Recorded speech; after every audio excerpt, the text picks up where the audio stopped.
जय जय रघुवीर समर्थ. अवधूत चिंतन श्री गुरुदेव दत्त. श्री गुरुदेव दत्त म्हणतात, जर तुम्हाला आयुष्यात आनंदी राहायचे असेल तर तुमचे निर्णय तुमच्या परिस्थितीला बघून घ्या, दुनिया बघून नाही. कारण दुनिया फक्त निकाल बघते आणि ईश्वर तुमचे प्रयत्न. मित्रांनो, दत्तगुरूंचे हे विचार आणि त्यांचे गूढ तत्त्वज्ञान मी खूप मनापासून तुमच्यापर्यंत घेऊन आले आहे. हे विचार तुमचे आयुष्य बदलू शकतात. त्यामुळे व्हिडिओ शेवटपर्यंत पहा आणि माझ्या चॅनलवर नवीन असाल तर चॅनलला सबस्क्राईब करा. चला तर मग आपण पाहूया. श्री गुरुदेव दत्तांचे स्वरूप हे केवळ एक देवता म्हणून नाही तर अवधूत म्हणून ओळखले जाते. अवधूत म्हणजे काय? जो सगळ्या बंधनाच्या पलीकडे आहे. अलीकडच्या काळात आपण सर्वजण एकाच गोष्टीने त्रस्त आहोत, ती म्हणजे चिंता आणि भविष्याची भीती. पण गुरुचरित्राचा सार समजून घेतला तर लक्षात येईल, ज्या गोष्टीसाठी आपण रात्रंदिवस रडतो त्या गोष्टी आपल्या कर्माच्या हिशोबाने आधीच ठरलेल्या असतात. दत्तगुरूंचा सर्वात पहिला आणि महत्त्वाचा उपदेश हा कर्मावर आणि ईश्वरी नियोजनावर विश्वास हाच आहे. आज आपण बघतो, माणूस देवाला प्रश्न विचारतो, देव माझ्याच वाटेला हे दुःख का? पण गुरुदेव सांगतात, दुःख ही शिक्षा नाही तर ती एक प्रक्रिया आहे. जसं सोन्याला शुद्ध होण्यासाठी आगीतून जावं लागतं, तसंच आत्म्याला शुद्ध होण्यासाठी संकटातून जावं लागतं. ज्याच्या आयुष्यात जेवढा जास्त संघर्ष, समजून जावे की नियतीने त्याच्यासाठी यशाची शिखरेही तेवढीच उंच ठरवलेली आहेत. तुम्ही कधी विचार केलाय का, समुद्र एवढा विशाल आणि शक्तिशाली का आहे? कारण त्याने हजारो नद्यांचा वेग त्याच्यामध्ये सामावून घेतला आहे. तरीही तो शांत आहे. माणसानेही तसेच वागावे. लोकांची कितीही टीका असो, मनातून शांत राहणे हीच खरी शक्ती आहे. आपल्या दुःखाचे मूळ कारण काय आहे हे न पाहता आपण परिस्थिती बदलण्याचे प्रयत्न करतो.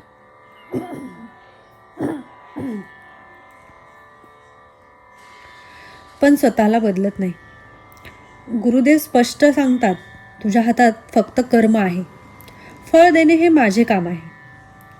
जेव्हा तुम्ही देवाकडे काही मागता ते मिळत नाही तेव्हा निराश होऊ नका. याचा अर्थ असा आहे की देवाची तुमच्यासाठी काहीतरी वेगळी आणि मोठी योजना आहे. लहान मूल रडत असते की मला खेळायला चाकू पाहिजे, पण आई त्याला चाकू देत नाही. तिथे त्या मुलाला वाटते आई वाईट आहे, पण आईला माहिती असते की चाकूने त्याचाच हात कापला जाईल. आपणही त्या लहान मुलासारखे आहोत आणि देव तो त्या आईसारखा आहे.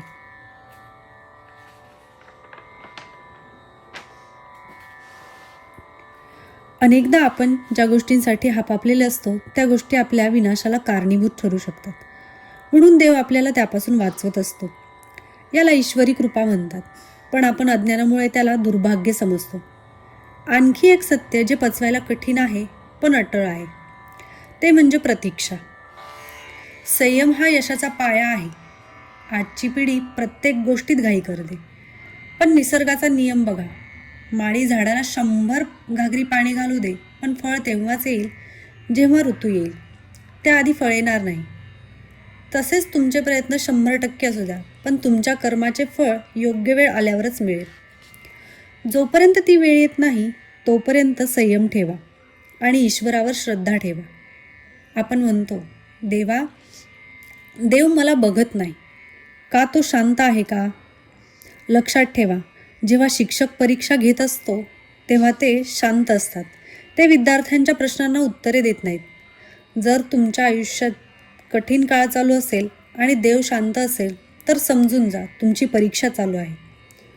तो बघतो की संकटात हा कोलमडून पडतोय का? माझ्यावर विश्वास ठेवून उभा राहतोय का? जो या परीक्षेत पास होतो त्यालाच गुरुदेव जवळ करतात. मुर्द्याला खांदा देणे सोपे आहे, पण जिवंत माणसाला संकटाच्या वेळी आधार देणे त्याहून मोठे पुण्य आहे. दुसऱ्याच्या दुःखात सहभागी व्हा, त्यांचे दुःख आपोआप हलके होईल. आयुष्यात बदल घडवायचा असेल तर तक्रार करणे सोडा. माझ्याकडे हे नाही, माझ्याकडे ते नाही असं म्हणण्यापेक्षा जे आहे त्याचा मी सर्वोत्तम वापर करेन याचा विचार करा. सूर्य कधीही तक्रार करत नाही की ढग आडवे आले आहेत. तो फक्त तळपत राहतो आणि त्याचं हे सातत्य ढगांना सरकायला भाग पाडते. तुमचेही प्रयत्न सूर्यासारखे असावे. जेव्हा तुम्ही ईश्वराशी जोडले जाल तेव्हा तुमच्यात एक ऊर्जा येते. तेव्हा तुम्हाला समजते की हे जग, ही नाती सर्व क्षणभंगूर आहे. सत्य फक्त एकच आहे, तुमचे कर्म आणि तुमची भक्ती. पण मग तरीही मानवी मन शंकेखोर असते. आपल्याला पुरावा लागतो. आपले मन निसर्गाच्या नियमात हस्तक्षेप करू पाहतो. आपल्याला वाटते आपण जे ठरवू ते तसेच घडले पाहिजे. पण माणूस जेव्हा देवाची करणी नाकारून स्वतःचीच मनमानी करू लागतो तेव्हा काय घडते? हे शेतकऱ्याची एक मार्मिक कथा खूप काही सांगून जाते. एका गावात एक कष्टाळू शेतकरी राहायचा. तो देवाला खूप मानायचा. पण त्याला नेहमी एक तक्रार असायची. त्याला वाटायचं देवाला शेतीबद्दल काहीच समजत नाही. कधी खूप पाऊस पडतो, तर कधी दुष्काळ, तर कधी पीक हातात आल्यावर गारपीट होते. एक दिवस तो रागाच्या भरात देवाला म्हणाला, देवा, तू हे जग चालवत असशील, पण तुला शेतीमधलं काही कळत नाही. तू अवेळी पाऊस पाडून सगळं आमचं नुकसान करतोस. एक काम कर, यावर्षी फक्त एकदा निसर्गाचा पूर्ण कारभार माझ्याकडे दे. मग बघ मी कसं यावर्षी धान्याची कोठारं भरून दाखवतो.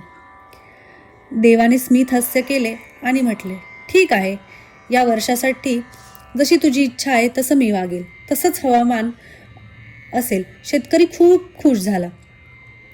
त्याने गव्हाची पेरणी केली. जेव्हा त्याला पाहिजे तेव्हा त्याने ऊन पाडले. जेव्हा वाटले पाणी पाहिजे तेव्हा पाऊस पाडला. त्याने वाऱ्याला सुद्धा वेगाने वाहू दिले नाही, जेणेकरून पिकाला काही नुकसान होणार नाही.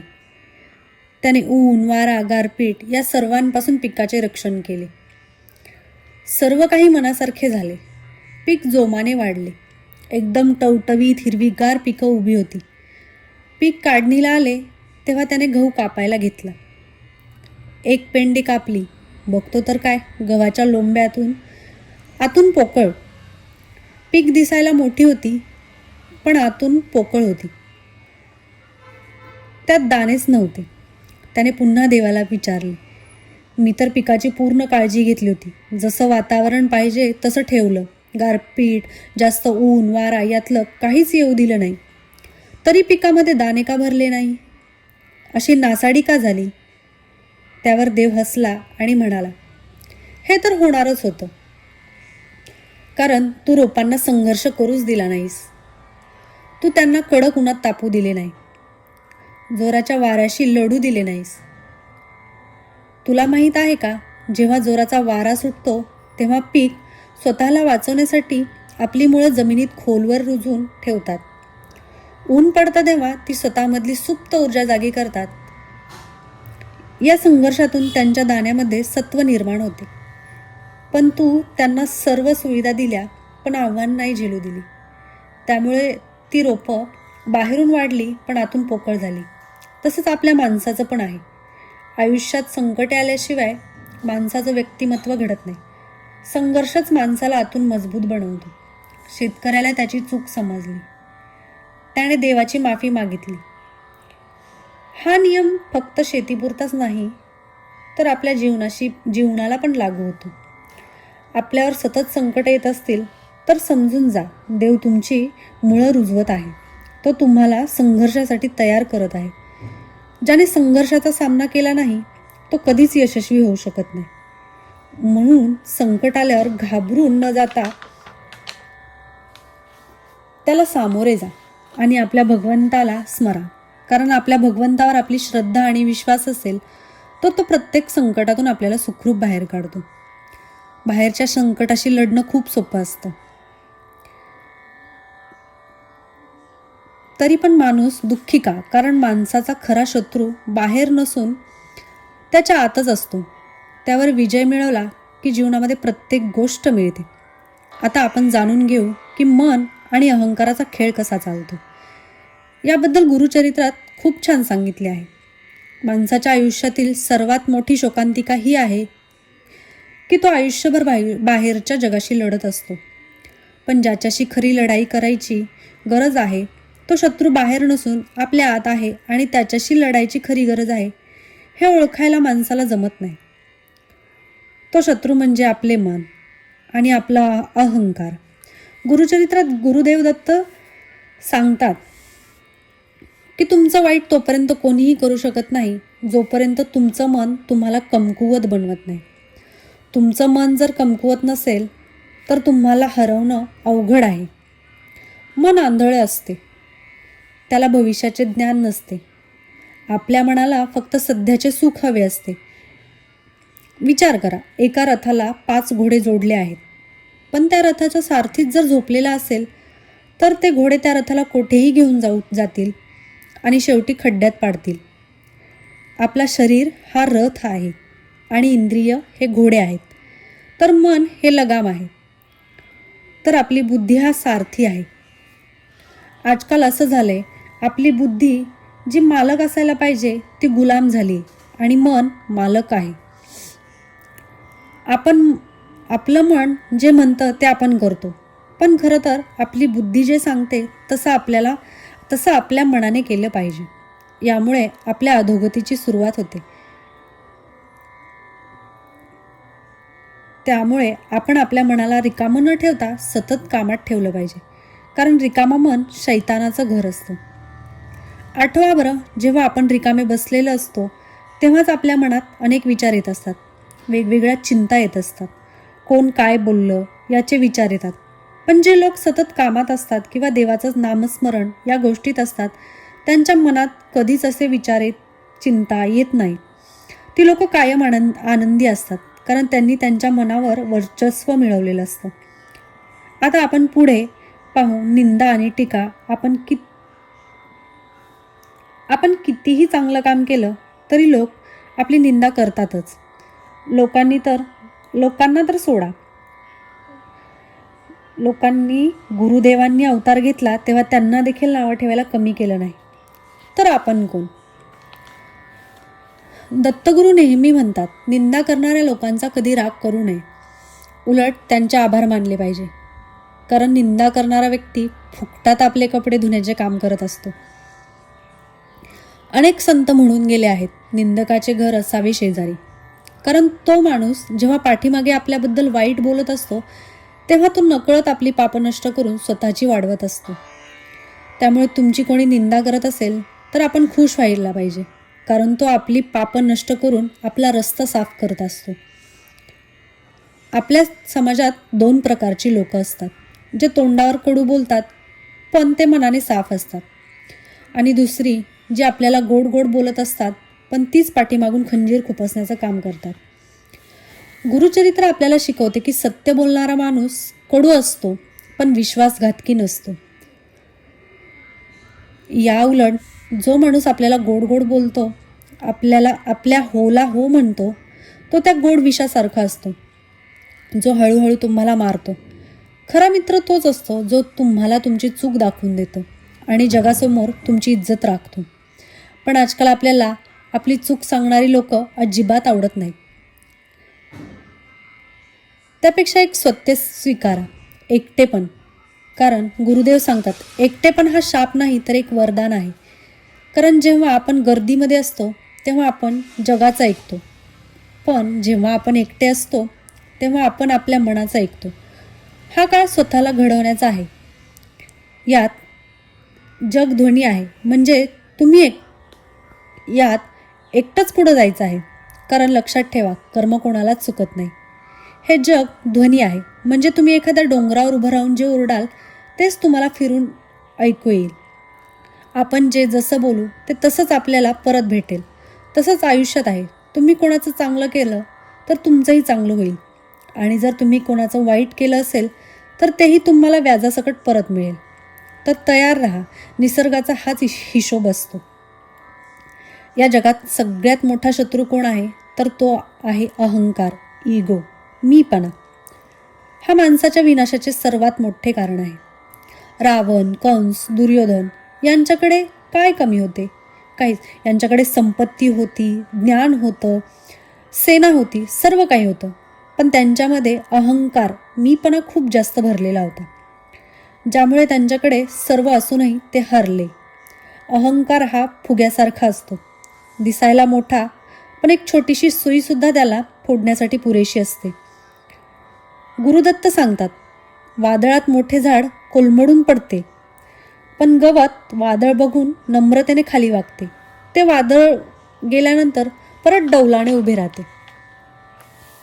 अहंकार आपल्याला ताठ बनवतो आणि तोडतो, तर नम्रता तुम्हाला वाकायला शिकवते आणि जगायला शिकवते. जर आपल्याला वाटत असेल की तुम्ही कोणापेक्षा तरी श्रेष्ठ आहात, तर आठवण ठेवा, स्मशानात आपल्यासारख्या शेकडो लोकांची राख पडलेली आहे. आज जे तुमचं आहे ते उद्या दुसऱ्याचे आहे. घर, दार, जमीन सगळं इथेच ठेवून जावं लागतं. आपलं मालकी हक्क फक्त वरचाचा आहे. ज्या दिवशी आपण मीपणा सोडून देऊ त्या दिवशी समजेल की जग किती सुंदर आहे. वाद घालून जिंकण्यापेक्षा मौन राहिलेलं कधीही चांगलं, कारण आपले शब्द अशा जखमा करतात जे कोणत्याही औषधाने भरून येत नाही. इथे येतो शेवटचा म्हणजे तिसरा टप्पा. आपण कर्म समजून घेतले, अहंकार आणि मनाचा खेळ समजून घेतला, पण तरीही माणसाच्या मनात दोन शक्तीचे युद्ध सतत चालू असतं. एक शक्ती आपल्याला देवाकडे खेचते, तर दुसरी पापाकडे. आपण म्हणतो मला चांगलं वागायचं आहे, पण मला माझ्या रागावर नियंत्रण नाही. मला शांत राहायचं आहे, पण लोक आपल्याला शांत बसू देत नाही. हे युद्ध कसं जिंकायचं याचं रहस्य या कथेत आहे. त्यामुळे आपला खरा आनंद आणि मोक्ष मिळेल.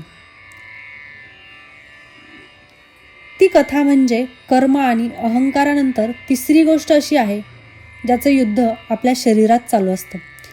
ती म्हणजे आपली वृत्ती. कधीकधी आपल्याला एकाच वेळी शांत, आनंदी वाटत असतं, तर अचानकच मनात कोणाबद्दल तरी वाईट विचार, वासना, राग निर्माण होतो. हे सर्व कशामुळे होतं? तर आपल्या वृत्तीमुळे. यावर मात मिळवण्यासाठी गुरुदेव सांगतात की क्षमा आणि विस्मरण करायला शिका. जगात तोच माणूस ताकदवान आहे जो क्षमा करतो, ना की वाद घालतो, राग धरतो. गुरुदेव म्हणतात, माफ वारंवार करा, पण विश्वास एकदाच ठेवा. कोणी चूक केली तर त्याला शिक्षा देण्याचं काम आपलं नाही, कारण त्याबद्दल राग मनात धरून ठेवणं म्हणजे स्वतःच्या हातावर जळता कोळसा ठेवण्यासारखं आहे. दुसऱ्याला जाळण्याआधी आपला हात जळतो. रागाच्या भरात घेतलेला कोणताही निर्णय वादळ थांबल्यावर फक्त पश्चातापच देतो. त्यामुळे रागात शांत राहायला शिका आणि खूप आनंदी असू तेव्हा वचन देणेही टाळा. दुसरा नियम, सेवा आणि दान. आपल्या संप्रदायात अन्नदान हे सर्वश्रेष्ठ दान आहे. ज्याच्या घरी आलेला अतिथी किंवा भिक्षुक जेवल्याशिवाय परत जात नाही, त्याच्या घरी साक्षात अन्नपूर्णा वास करत असते. तुम्ही मंदिरात किती दानधर्म करता त्याने देवाला फरक पडत नाही, पण तुम्ही एखाद्या गरजूची मदत करत आहात हे तो नक्कीच लक्षात ठेवतो. अन्न आणि पाणी हे दोनच असे दान आहे जे घेणार म्हणतो बस झाले, अजून नको. बाकी वस्तू कितीही दिल्या तरी माणसाचं मन तृप्त होत नाही. म्हणून जमेल तेव्हा दान करा. तिसरं सत्य म्हणजे नात्यांचे सत्य. या जगात सर्व नाती देवाणघेवाणवर आहेत. फक्त आई वडील हेच नातं निस्वार्थ आहे. ज्यांनी आपल्या आईवडिलांची सेवा केली त्याला देव स्वतः भेटायला येतो. आईवडील हेच जागृत तीर्थस्थान आहे. त्यांना कधी कमी पडू देऊ नका. चौथा नियम, आपली वाणी. पाण्याने मर्यादा सोडली की गाव बुडतं आणि वाणीने मर्यादा सोडली की संसार बुडतो.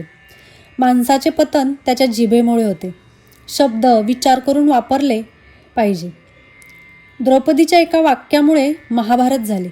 त्यामुळे बोलताना तोल सांभाळला पाहिजे. जिथं आपली किंमत नाही तिथं मौन राहणं कधीही चांगलं. माझा हा व्हिडिओ आवडला असेल तर नक्की लाईक आणि शेअर करा आणि असेच व्हिडिओ पाहण्यासाठी चॅनलला सबस्क्राईब करा. जय जय रघुवीर समर्थ. अवधूत चिंतन श्री गुरुदेव दत्त.